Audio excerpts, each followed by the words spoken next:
Yana. Ang galing ni Yana. Para siyang artist talaga kanina. Hindi na siya parang hindi na siya part ng The Voice Kids. Parang siya nag-guest eh. Galing na bata. Parang makikita mo may potential talaga siya in the future. Yes, na-deliver ni Yana yung emotions kasi makikita mo sa kanya. Sa kanya ko actually mas napansin yung dragging ng notes, which is a good thing. It's a style. It's a stylistic choice for hers na makikita mo sa kanya na pinapakiramdaman niya talaga yung song. May baon sa kanya. And natatansan niya with us through music, which is a difficult thing to do, sabi nga namin. You can see how she projects herself. Mapapansin mo nga lang na binigyan din ng challenge ni Kuya Billy kasi medyo parang nag-shift yata siguro yung style niya.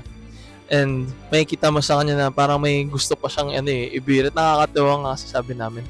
Nakadress si Yana. So parang bagay kasi kay ang angas di ba? So kakaiba din. Galing na bata. She has a lot of potential talaga in the future.